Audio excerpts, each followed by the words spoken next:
नमस्ते बच्चों। पहले वीडियो में हमने फीचर लेखन के बारे में पूर्वार्ध देखा।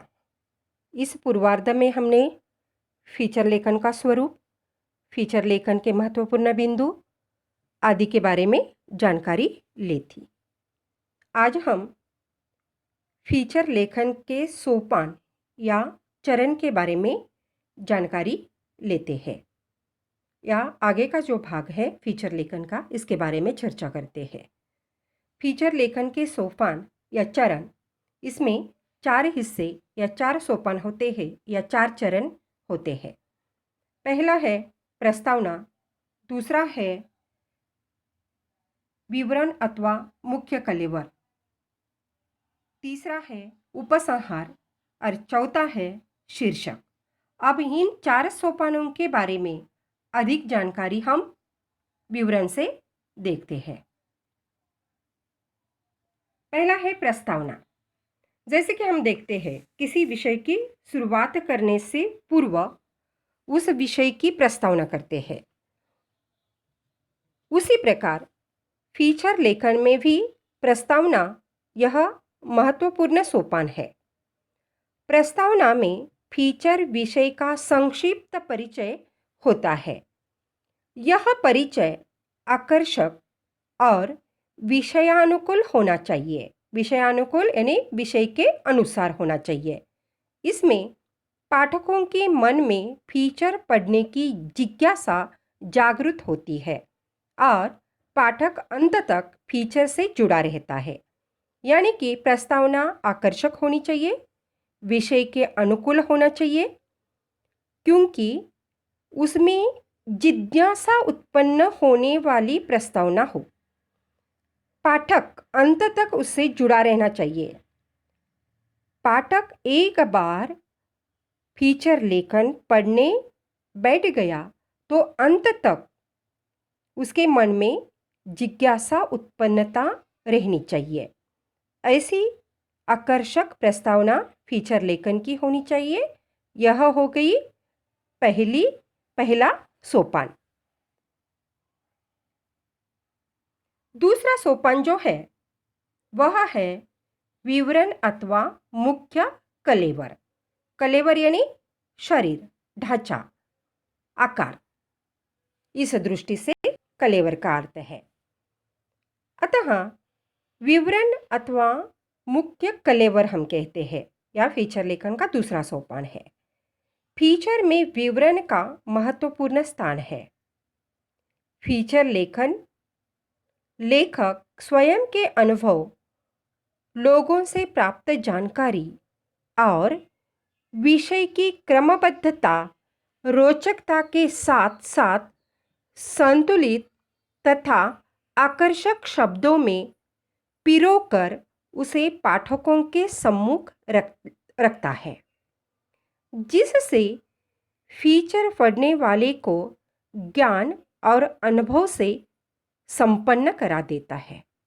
देखिएगा इसमें क्या है। विवरण में महत्वपूर्ण स्थान किसको है? लेखक जो फीचर लेखन करता है उस लेखक के स्वयं के अनुभव होते हैं।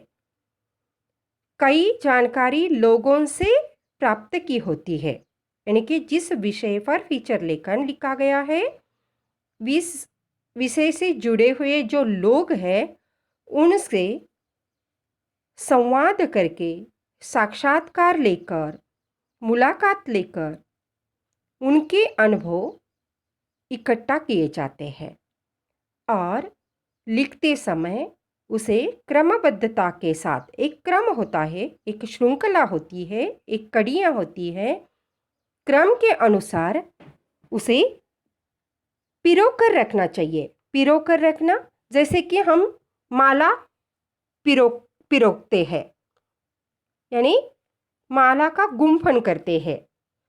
ज्या प्रकारे आपण एखादी फुलांची माळ बनवत असताना एक फूल झाल्यानंतर दुसरं फूल, तिसरं फूल, चौथं फूल, अशी माळा किंवा माळ बनवतो, हार बनवतो। उसी प्रकार जो भी जानकारी है उसे संतुलित तथा आकर्षक शब्दों में संतुलित होने चाहिए। जितनी आवश्यक है उतनी ही शब्दों की मात्रा लेनी चाहिए। और शब्द कैसे होने चाहिए? आकर्षक होनी चाहिए और उसे पिरोकर पाठकों के सम्मुख रखना होता है। और वह फीचर लेखन है, जो भी पढ़ता है उसके ज्ञान की वृद्धि होती है, यानी ज्ञान बढ़ता है फीचर पढ़ने के बाद, साथ ही साथ उसे अनुभव भी प्राप्त होता है। इसी प्रकार दूसरा जो मुद्दा हमने देखा या दूसरा जो चरण हमने देखा, यह बहुत ही महत्वपूर्ण है। तीसरा मुद्दा जो है वह है उपसंहार। देखिएगा, उपसंहार यह अनुच्छेद संपूर्ण फीचर का सार अथवा निचोड़ होता है। देखिएगा, एकाध फल है, उस फल का जो गर निकालते हैं हम, निचोड़ निचोड़ कर उसका रस बनाते हैं, उसी प्रकार उपसंहार होता है। जैसे कि हम जो भी लिखते हैं फीचर लेखन के बारे में, उस फीचर लेखन का सार हम निकालते हैं। जैसे कि एक आध पाठ हम पढ़ते हैं, पूरा पाठ पढ़ने के बाद उसका हम सारांश लेखन करते हैं, उसी प्रकार यह उपसंहार है। यह अनुच्छेद संपूर्ण फीचर का सार अथवा निचोड़ होता है, जिसमें फीचर लेखक फीचर का निष्कर्ष भी प्रस्तुत कर सकता है अथवा कुछ अनुत्तरणीय प्रश्न पाठकों के ऊपर भी छोड़ सकता है।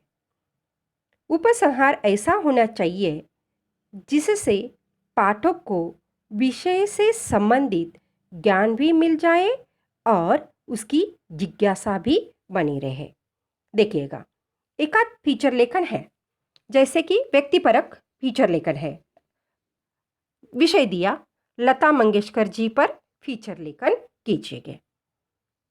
संपादक उस विषय पर जो भी बातें लिखता है, लेखन करते समय थोड़ी मर्यादा भी आ सकती है।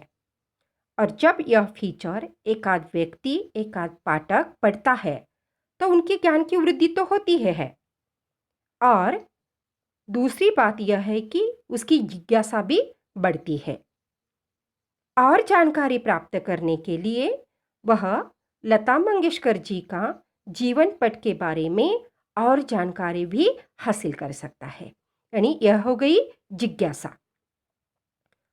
इस तरह उपसंहार यह मुद्दा जो है या यह जो कड़ी है, यह जो सोपान है, यह जो चरण है, फीचर लेखन के लिए बहुत ही महत्वपूर्ण है।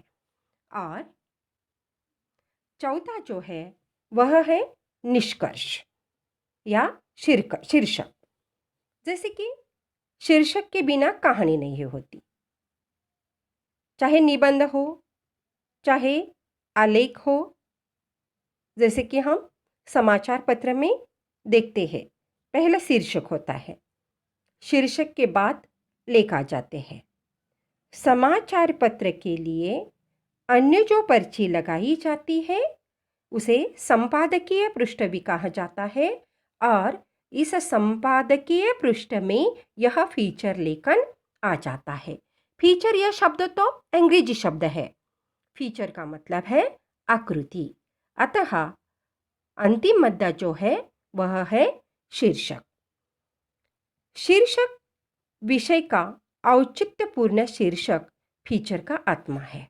देखिएगा, शीर्षक पर ही फिल्म चलती है, शीर्षक पर ही कहानी चलती है, शीर्षक पर ही समाचार पत्र के जो लेखन होता है वह चलता है।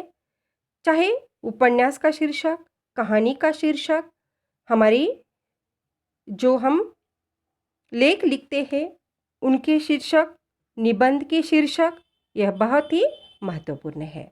अतः फीचर लेखन का आत्मा है शीर्षक। शीर्षक किस तरह होना चाहिए? शीर्षक संक्षिप्त होना चाहिए, साथ ही साथ रोचक और जिज्ञासा वर्धक होना चाहिए। रोचक होना चाहिए, अगर रोचकता हो तभी पाठक उसे पढ़ेंगे।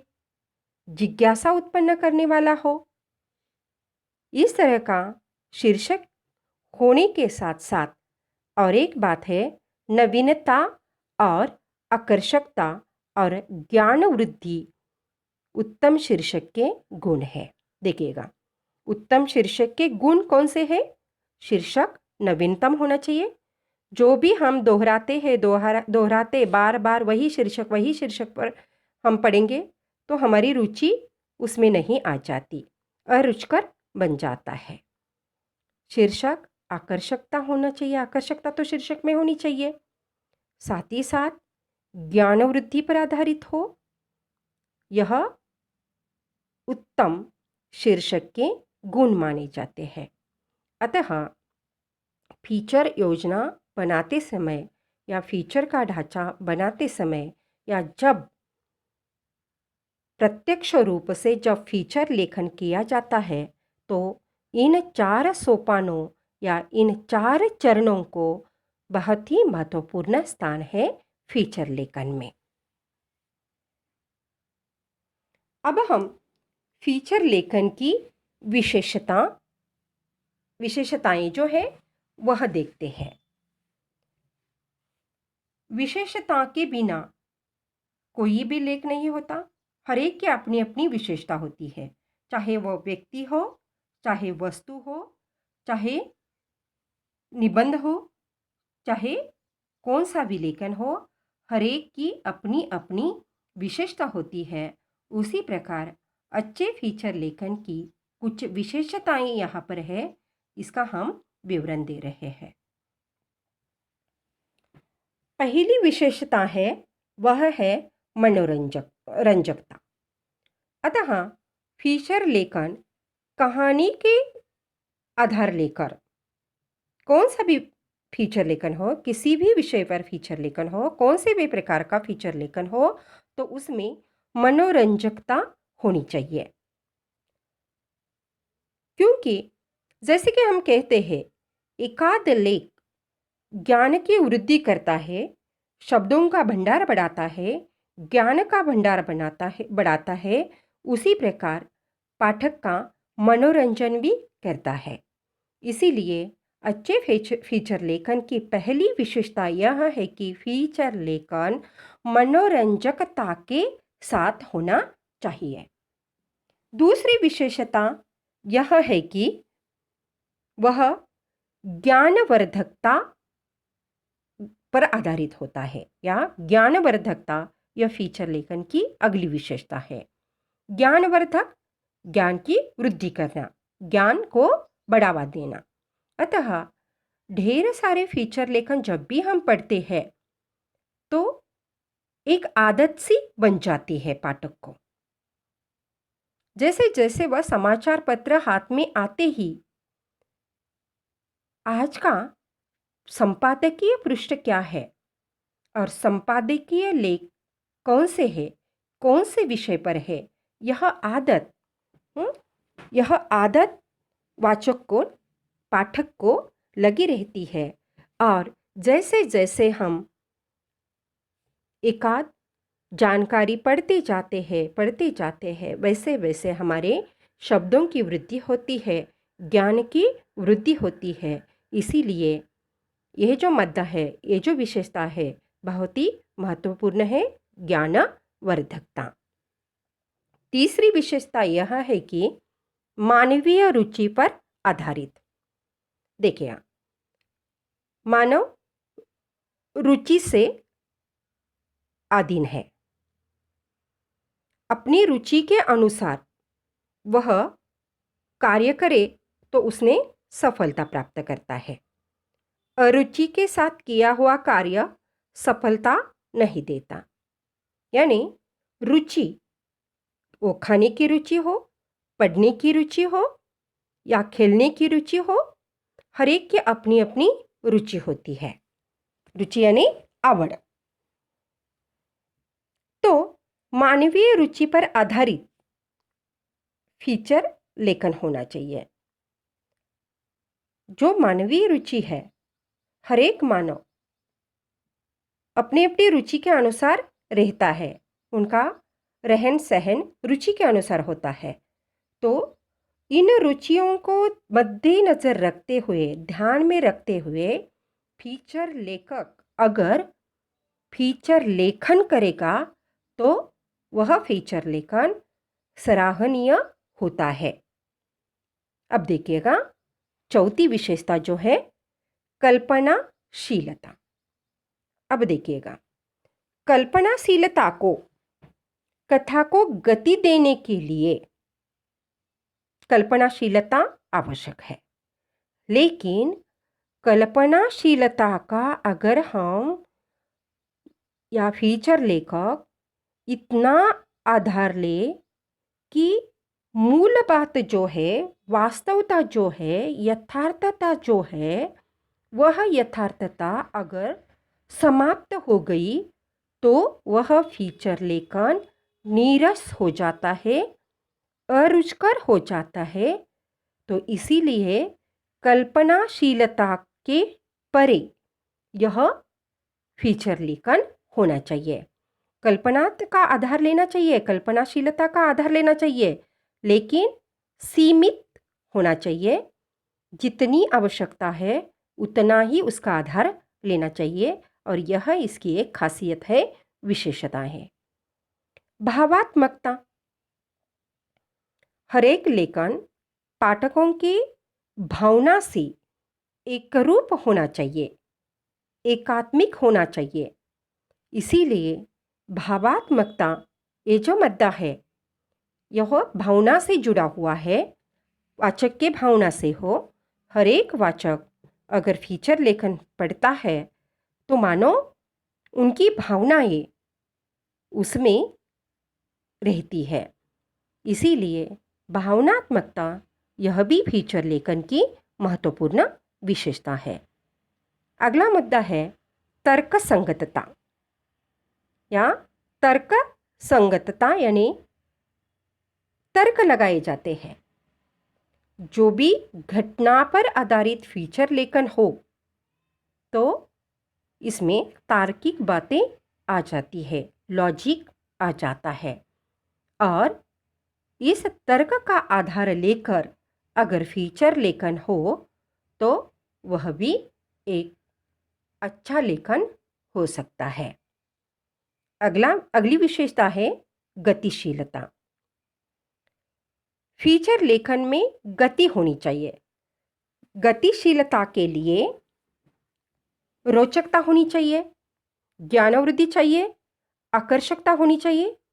भाषा शैली जो है सीधी सरल विषय के अनुसार अगर हो तो एक फीचर लेखन को गति आ जाती है।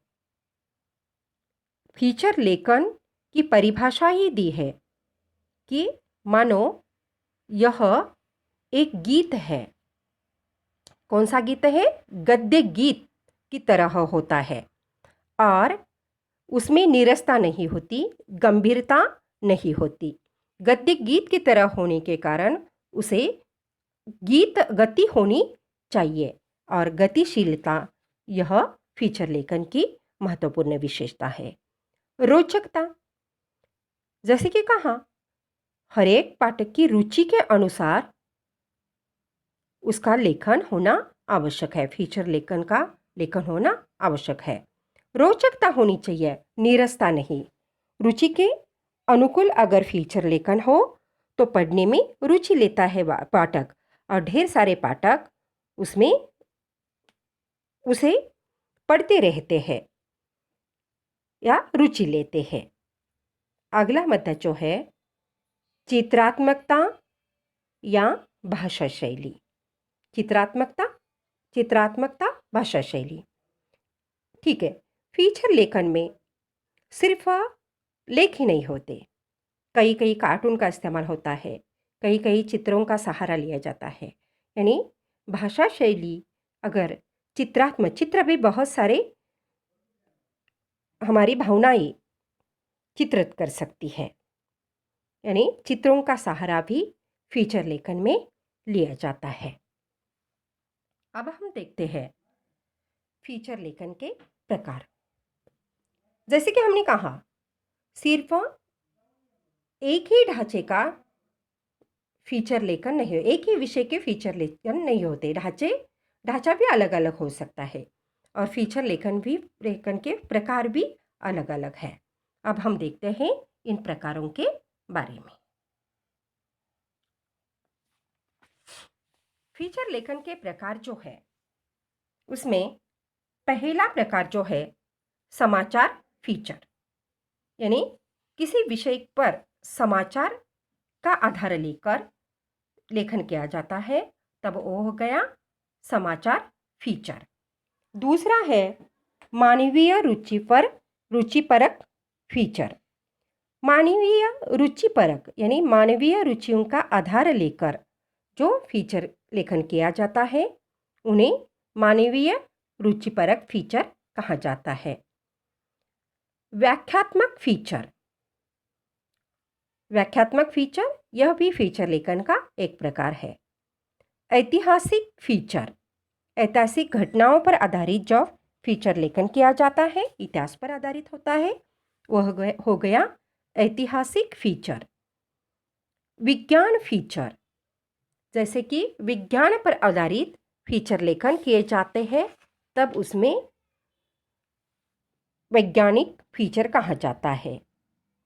खेलकूद फीचर, खेलकूद पर आधारित जब फीचर लेखन होता है उसे खेलकूद फीचर कहा जाता है। क्रीड़ा से संबंधित होता है यह फीचर। पर्वोत्सवी फीचर, यानी जो हमारे उत्सव होते हैं उन उत्सवों पर आधारित अगर फीचर लेखन किया जाता है, संपादक उसमें उस पर लेखन करता है, तब उसे पर्वोत्सवी फीचर कहा जाता है। अगला है विशेष घटनाओं पर आधारित फीचर। विशेष घटनाएं होती है, इन घटनाओं का आधार लेकर अगर फीचर लेखन किया जाता है तब वह हो गया विशेष घटनाओं पर आधारित फीचर। व्यक्तिगत फीचर, एकाध व्यक्ति का व्यक्तिमत्व सामने रखकर जब फीचर लेखन किया जाता है तब हो गया व्यक्तिगत फीचर लेखन। खोजपरक फीचर यानी खोज कार्य होती है, ये खोजों का आधार लेकर जब फीचर लेखन किया जाता है तब उसे खोजपरक फीचर कहा जाता है। अगला है सांस्कृतिक कार्यक्रमों से संबंधित फीचर।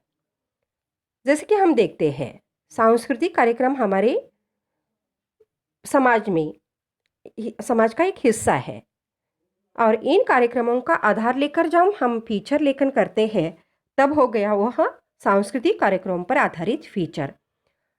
जन रुचि के विषयों पर आधारित फीचर, जनता के रुचि के अनुसार जो फीचर लेखन किया जाता है